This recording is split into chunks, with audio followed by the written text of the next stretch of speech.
yang beranggotakan. Saya Diva Nugroho dengan NIM K1325074. Saya Zenata Tadima dengan NIM K1325067. Saya Mika Putri Safitri dengan NIM K1325090. Saya Imratus Salihazara dengan NIM K1325079. Saya Anissa Putri Durasmoro dengan NIM K1325072. Saya Putri Kinasi dengan NIM K1325063. Saya Saifali Ramansyah dengan NIM K1325064. Baik, pada kesempatan kali ini saya akan menjelaskan mengenai mengenai persamaan linear. Sebuah garis yang terletak pada bidang XY dapat dinyatakan dengan A1X plus A2Y sama dengan B, dengan A1, A2 dan B anggota bilangan real, A1 tidak sama dengan 0 dan A2 tidak sama dengan 0, serta XY variabel pada himpunan bilangan real. Persamaan linear dengan variabel memiliki bentuk umum A1 X1 ditambah A2 X2 ditambah sampai ditambah AN XN sama dengan B, dengan A1 A2 sampai AN anggota bilangan real dan X1 X2 sampai XN merupakan variabel himpunan pada bilangan real. Solusi dari persamaan linear A1 X1 plus A2 X2 plus plus AN XN adalah suatu urutan dari N bilangan S1 S2 sampai Sn sedemikian sehingga persamaan tersebut akan terpenuhi jika kita mengganti X1 sama dengan S1, X2 sama dengan S2 sampai Xn sama dengan Sn. Kumpulan dari persamaan itu disebut himpunan solusi. Kemudian SPL dari N variabel dan N persamaan dapat dinyatakan dengan A11 X1 ditambah A12 X2 ditambah ditambah A1N XN sama dengan B1, kemudian A21 X1 ditambah A22 X2 ditambah A2N XN sama dengan B, sampai AN1 X1 ditambah AN2 X2 ditambah ditambah ANN XN sama dengan BN. Nah, persamaan ini dapat ditulis sebagai matriks yang diperbesar menjadi A11, A12 sampai A1N B1, kemudian A21, A22 sampai A2N B2 sampai dengan AN1, AN2 sampai ANN BN. Baik, selanjutnya saya akan menjelaskan tentang operasi baris elementer. Operasi baris elementer sendiri memiliki 3 operasi, yaitu yang pertama mengalihkan baris dengan konstan kata 0, yang kedua menukarkan posisi 2 baris, dan yang ketiga menambahkan perlipatan 1 baris ke baris lainnya. Contohnya, tentukan himpunan penyelesaian dari sistem persamaan linear X plus Y sama dengan 5 dan 2X min Y sama dengan 1. Kita dapat menulis SPL ini menjadi sebuah matriks yang diperbesar. Jadi 1, 1, 5, 2, 1, dan 1.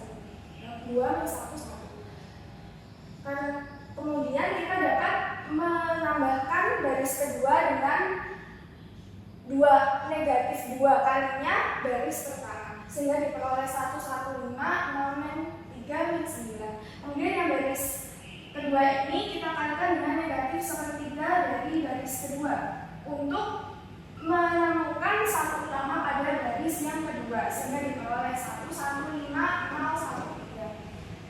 Kemudian kita dapat menambahkan baris pertama dengan negatif dari baris yang kedua, sehingga diperoleh 1, 0, 2, 0, 1, 3.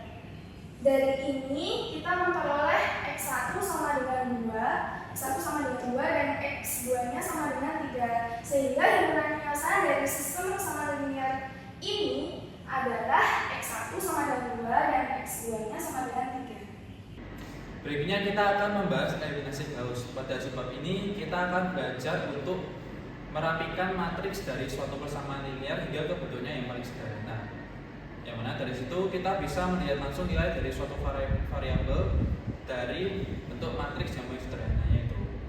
Nah, sebelum kita masuk ke eliminasi Gauss-nya, kita perlu memahami dulu bentuk eselon baris dan bentuk eselon baris reduksi. Untuk yang pertama, bentuk eselon baris kita perlu mengetahui sifat-sifatnya terlebih dahulu. Yang Yang pertama yaitu jika satu baris tidak seluruhnya terdiri dari 0, maka bilangan tak 0 pertama dari baris tersebut haruslah 1. Bilangan 1 ini disebut sebagai satu utama atau leading one. Kita dapat memperlihatkannya dari contoh yang sudah saya berikan ini. Pada matriks ini kita dapat melihat pada baris pertama sudah ada angka 1 di sini, dan pada baris kedua sudah ada angka 1 di sini, dan pada baris ketiga sudah ada angka 1 di sini. Sehingga di sini ini akan memenuhi syarat dari sifat utama bentuk echelon baris. Sementara yang kedua, pada baris pertama masih belum ada satu utama, masih 2, 4, dan 6. Pada baris kedua masih belum ada angka 1 utama juga, dan begitu pula di baris ketiga. Sehingga matriks ini tidak termasuk atau tidak memenuhi sifat dari bentuk echelon baris. Selanjutnya kita masuk ke sifat kedua. Jika terdapat baris yang seluruhnya terdiri dari 0, maka baris-baris ini akan dikelompokkan bersama pada bagian paling bawah dari pada matriks. Oke, jika kita perhatikan pada matriks pertama, terdapat baris yang seluruhnya terdiri dari 0, namun ada di letaknya di tengah, tidak yang paling atas, tapi tidak di paling bawah juga. Sehingga ini tidak memenuhi dari sifat yang kedua, yang mana matriks ini berarti tidak memenuhi syarat dari bentuk echelon baris. Sementara kalau kita lihat di matriks yang kedua, kita melihat ada baris yang 0 semua, letaknya yang paling bawah, sehingga ini memenuhi sifat yang kedua. Jadi ini adalah matriks yang memenuhi bentuk echelon baris. Kemudian sifat ketiga, jika terdapat dua baris berurutan yang tidak seluruhnya terdiri dari 0, maka satu utama pada baris yang lebih rendah terdapat pada kolom yang lebih kanan dari satu utama pada baris yang lebih tinggi. Kita lihat dari contoh yang pertama. Pada baris pertama, satu utamanya ada di kolom pertama, ini benar. Pada baris kedua, satu utama ada di kolom kedua, ini juga benar. Dan pada baris ketiga, satu utama ada di kolom ketiga, yang mana juga benar. Dan artinya matriks ini memenuhi syarat dari sifat ketiga untuk echelon baris. Kemudian jika kita lihat ke sifat matriks kedua, kita akan dapat melihat pada baris kedua, satu utama tidak berada di kolom kedua, namun ada di kolom pertama. Sehingga secara otomatis ini tidak memenuhi sifat ketiga dari echelon baris. Oke, setelah kita membahas eliminasi Gauss, kita dapat melanjutkannya ke eliminasi Gauss juga. Nah, untuk matriksnya saya akan menggunakan matriks yang sebelumnya ini yang di sini. Nah, sesuai dengan syarat atau sifat yang keempat tadi, di mana setiap kolom yang memiliki satu utama memiliki 0 pada tempat-tempat lainnya. Artinya kita perlu mengenalkan kolom kedua baris pertama dari matriks ini supaya satu utama ini kolom sekitarnya menjadi 0. Nah, artinya kita bisa melakukan pengurangan dari baris pertama dikurangi dengan baris kedua, sehingga kita akan mendapatkan 1, 0, 2, 8. Kemudian kita perlu mengenalkan satu utama pada baris ketiga kolom ketiga, sehingga kita dapat mengurangi baris pertama dengan 2 kalinya baris ketiga, sehingga kita akan mendapatkan 1, 0, 0, dan 0. Kemudian kita perlu mengenalkan kolom ketiga baris kedua supaya ini menjadi 0. Artinya kita bisa melakukan penambahan dari baris kedua ditambah dengan baris ketiga, sehingga menjadi 0, 1, 0, 2. Dan karena setiap kolom yang memiliki satu utama memiliki 0 pada tempat-tempat lainnya, artinya ini sudah memenuhi bentuk echelon baris reduksi. Nah, tujuan dari eliminasi Gauss sudah tercapai. Dan artinya kita bisa langsung melihat nilai dari sebuah variabel ini, yaitu 1 sampai 0, baris kedua kolom kedua satunya sampai dengan 2, baris ketiga kolom ketiga 1 sampai Z sama dengan 4. Sekian penjelasan eliminasi Gauss. Oke, selanjutnya saya akan membahas tentang matriks dan operasi matriks. Yang pertama ada kesetaraan matriks. Kesetaraan matriks adalah kondisi di mana dua matriks dikatakan setara jika ukuran keduanya sama dan setiap entry yang bersesuaian sama. Contohnya, ada matriks A 1, 2, 3, 4 dan matriks B 1, 2, 3, 4. Jadi, matriks A sama dengan matriks B. Yang kedua, penjumlahan dan pengurangan matriks. Penjumlahan dan pengurangan matriks adalah operasi di mana setiap entry matriks dijumlahkan atau dikurangkan entry yang bersesuaian. Contoh, matriks A 1, 2, 3, 4, matriks B 5, 6, 7, 8. Syaratnya ukuran matriks harus sama. Jadi matriks A ditambah matriks B 1 ditambah 5, 2 ditambah 6, 3 ditambah 7, 4 ditambah 8 sama dengan matriks AB A tambah B sama dengan 6, 8, 10, 12. Yang ketiga ada kelipatan skalar, adalah operasi di mana entry matriks dikalikan dengan suatu bilangan konstan. Contohnya, misal A sama dengan 3 dan matriks A 1, 2, 3, 4. Jadi 3A itu 1 dikali 3, 2 dikali 3, 3 dikali 3, 4 dikali 3 sama dengan 3, 6, 9, 12. Yang keempat ada perkalian matriks. Perkalian matriks adalah operasi di mana entry hasil diperoleh dari jumlah kali baris matriks pertama dengan kolom matriks kedua. Syaratnya kolom A sama dengan baris B. Di sini contohnya matriks A 1, 2, 3, 4, 5, 6. Ini 2 kali 3. Matriks B 7, 8, 9, 10, 11, 12. Ini 2 kali 2. Hasil AB itu ukurannya 2 kali 2 dikarenakan ini dicoret karena sama. Jadi matriks AB 1 dikali 7 ditambah 2 dikali 9 ditambah 3 dikali 11, 1 dikali 8 ditambah 2 kali 10 ditambah 3 kali 12, 4 dikali 7 ditambah 5 dikali 9 ditambah 6 kali 11, 48 ditambah 4 dikali 8 ditambah 5 dikali 10 ditambah 5 dikali 12. Jadi matriks AB sama dengan 5, 8, 6, 4, 1, 3, 9, 1, 5, 4. Yang kelima ada transpose matriks. Transpose matriks adalah matriks yang diperoleh dengan menukar baris menjadi kolom dan kolom menjadi baris. Jadi di sini ada matriks A dengan kolom 3 dan baris 2. Jika ditransposkan menjadi kolomnya 2 dan barisnya 3. Selanjutnya, di sini saya akan membahas mengenai matriks 0. Nah, matriks 0 adalah sebuah matriks yang seluruh entry-nya adalah bilangan 0. Jadi di sini itu contohnya terdapat matriks yang entry-nya atau elemennya itu semuanya 0. Kayak di sini 0, 0, 0, 0, terus contohnya seperti ini juga dan itu. Lalu sebuah matriks 0 itu dapat dinyatakan atau dilambangkan sebagai O. Nah, jika ukurannya penting atau harus dinyatakan, maka kita bisa menuliskannya sebagai O dengan ukuran n kali n.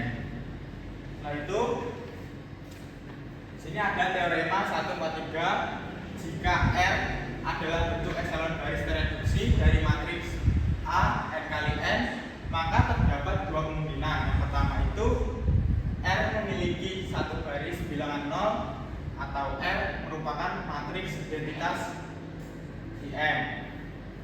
Lalu di sini ada matriks identitas. Nah, matriks identitas adalah matriks wujud sangkar atau biasa kita sebut matriks persegi dengan bilangan 1 pada diagonal utamanya dan 0 pada entry lainnya. Contohnya itu yaitu di sini. Di sini ada 1 0 0 1, lalu ada matriks 1 0 0 0 1 0 0 1. Jadi matriks identitas itu ukurannya sama, yaitu misal matriks A dengan berukuran n kali n. Nah, sini jika A adalah matriks identitas m kali n dengan m sama dengan n, maka sebagaimana diilustrasikan dalam contoh, yaitu A dikali matriks A dikali matriks identitas sama dengan matriks identitas dikali A sama dengan A. Selanjutnya di sini ada definisi. Jika R adalah matriks bujur sangkar dan jika terdapat matriks B yang ukurannya sama sedemikian rupa sehingga AB sama dengan BA sama dengan identitas, maka A disebut dapat dibalik dan B disebut inverse dari A. Jika matriks B tidak dapat didefinisikan, maka A dinyatakan sebagai matriks singular. Nah, contoh pembuktian dari matriks bujur sangkar yang memiliki inverse itu seperti ini. Contoh, matriks B 3, 5, 1, 2 adalah inverse dari A, yaitu 2, min 5, min 1, 3. Nah, karena matriks A dikali matriks B yaitu menghasilkan matriks identitas, begitu pula sebaliknya B dikali A menghasilkan matriks identitas, maka dapat dikatakan bahwa B ini merupakan inverse dari A. Selanjutnya saya akan menyampaikan mengenai matriks elementer. Definisi matriks elementer sendiri yaitu suatu matriks n kali n disebut matriks elementer jika matriks tersebut dapat diperoleh dari matriks identitas n kali n. Jadi matriks identitas dengan ordo n kali n dengan melakukan operasi baris elementer tunggal. Contohnya ini matriks 1 0, 0, 3. Jadi matriks ini itu adalah matriks elementer. Kenapa? Karena dari matriks identitas n kali n, yakni 1, 0, 0, 1, matriks identitas dengan ordo 2 kali 2 sama dengan ini, itu dilakukan mengalihkan baris kedua identitas ini dengan negatif 3 R 2, sehingga dari matriks identitas ini akan diperoleh matriks elementer 1, 0, 0, 3. Kemudian ada teorema 1.5.1 operasi baris dengan perkalian matriks. Jika matriks elementer E diperoleh dengan cara melakukan operasi baris tertentu terhadap identitas dengan ordo m kali m, dan jika A adalah matriks m kali n, maka hasil kali A adalah matriks yang dihasilkan jika operasi yang sama dilakukan terhadap A. Jadi ini ada matriks A dan matriks elementer dengan ordo 3 kali 3. Jadi matriks hasil kali dari EA itu akan sama dengan matriks A jika dilakukan suatu operasi baris elementer. Di sini dapat kita lakukan operasi matriks A dengan 3 kali baris pertama ditambahkan ke baris ketiga, sehingga diperoleh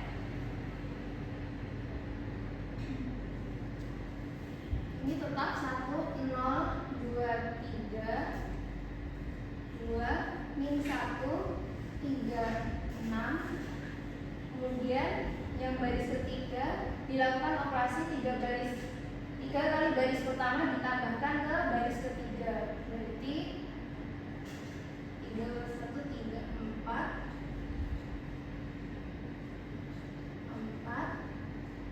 3 kali 2, 8, 3 kali 6 ditambah 4, 10, 3 kali 3, 9 tambah 0, 9. Jadi nanti hasil dari matriks E dan A atau matriks E dan A itu akan seperti ini. Sama aja, matriks A dilakukan operasi 3 kali baris pertama ditambahkan ke baris ketiga.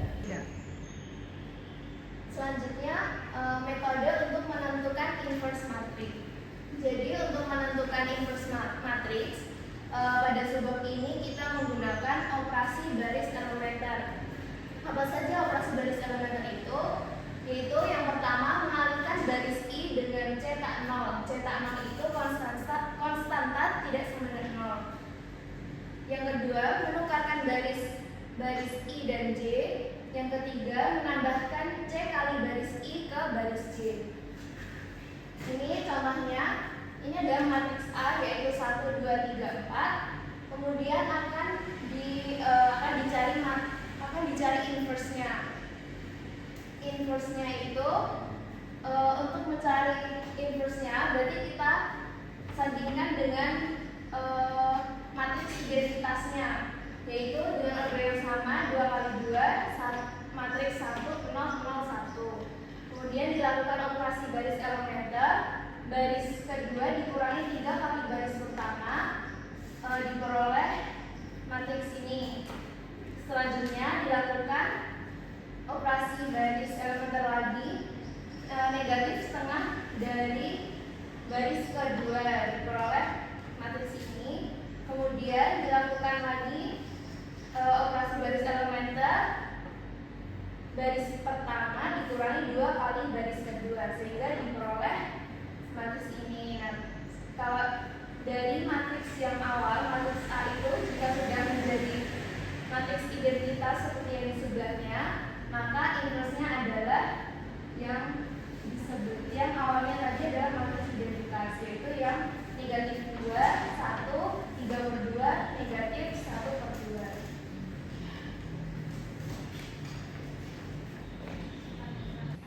Selanjutnya, hasil lebih lanjut pada sistem persamaan dan keterbalikan. Pada teori 1.61 yang berbunyi setiap sistem persamaan linear memiliki salah satu dari 3 kemungkinan, yaitu tidak memiliki solusi, tepat satu solusi, atau tak terhingga solusi. Misal, X1 dan X2 adalah penyelesaian dari SPL A N kali N X sama dengan B. X1 adalah penyelesaian dari SPL A N kali N X sama dengan B, artinya AX1 sama dengan B adalah kesamaan yang benar. X2 adalah penyelesaian dari SPL A N kali N X sama dengan B, artinya AX2 sama dengan B adalah kesamaan yang benar. Karena diketahui AX1 sama dengan B dan AX2 sama dengan B, kita dapat AX1 min AX2 sama dengan 0. AN kali N X1 min X2, N kali 1 adalah matriks 0, N kali 1 adalah pernyataan yang benar. Artinya X1 min X2 adalah penyelesaian dari AX sama dengan 0. Sehingga K anggota bilang adil, K kali A X1 min X2 sama dengan A kali K X1 min X2 adalah 0 adalah pernyataan yang benar. Artinya K kali X1 min X2 adalah penyelesaian dari AX sama dengan 0. Selanjutnya AX min A kali K X1 min X2 sama dengan A X1 min K kali X1 min X2 sama dengan B adalah pernyataan yang benar.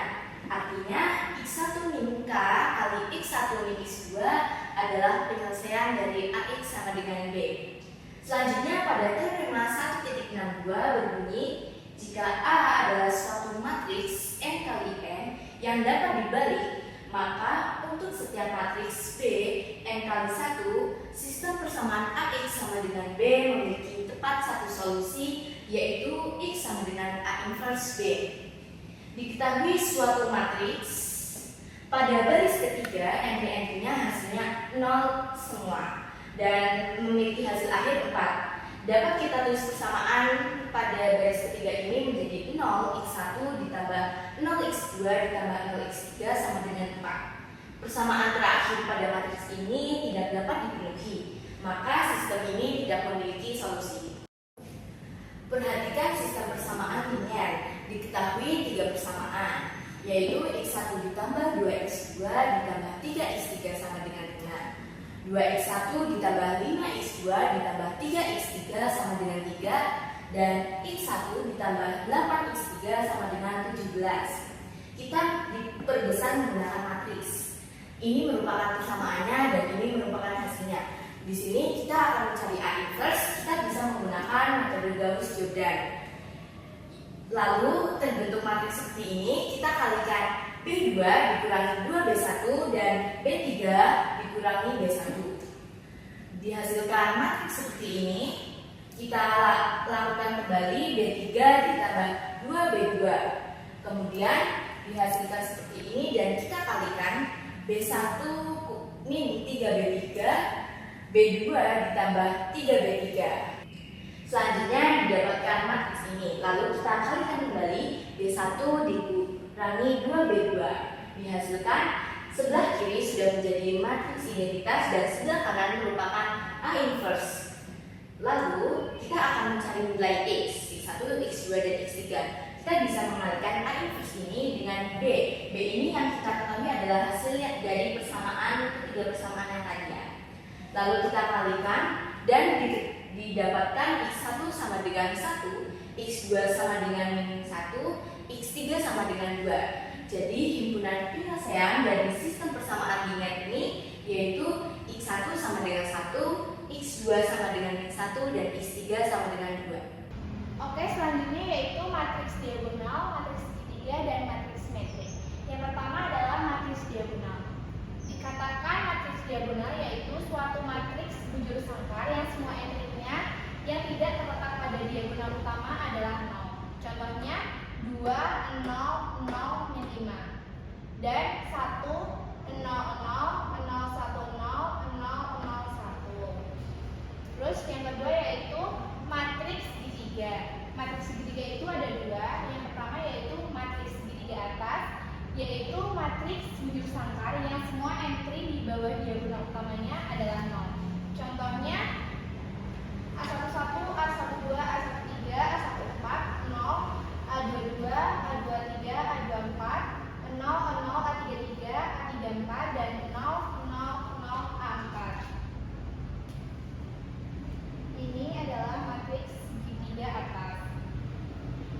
Suatu matriks bujur sangkar A sama dengan AIJ adalah matriks segitiga atas jika hanya jika AIJ sama dengan 0 untuk I lebih besar dari J.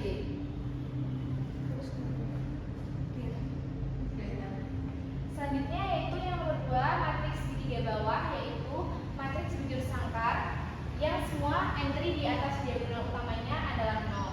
Contohnya A11, 0, 0, 0, A21, A22, 0, 0, A31, A32, A33, 0, dan A41, A42, A43, A44. Suatu matriks bujur sangkar A sama dengan AIJ adalah matriks segitiga bawah jika dan hanya jika AIJ sama dengan 0 untuk I kurang dari J. Oke, selanjutnya yaitu matriks simetris. Suatu matriks bujur sangkar A adalah simetris jika A sama dengan A transpose. Contohnya, misal ini A udah ada 7, min 3, min 3, dan 5. Maka A transpose-nya itu baris ini kita jadikan kolom, maka 7, min 3, dan baris kedua yaitu min 3 dan 5. Maka ini simetrik. Yang kedua, ini A-nya itu 1, 4, 5, 4, min 3, 0, 5, 0, 7. Maka A transpose-nya itu yang ini kita jadikan ke kolom 1, 4, 5. Ini juga 4, min 3, 0, dan 5, 0, 7. Maka akan simetrik. Sekian penjelasan dari kelompok kami. Bila ada kata ataupun salah, kami mohon maaf. Wassalamualaikum warahmatullahi wabarakatuh.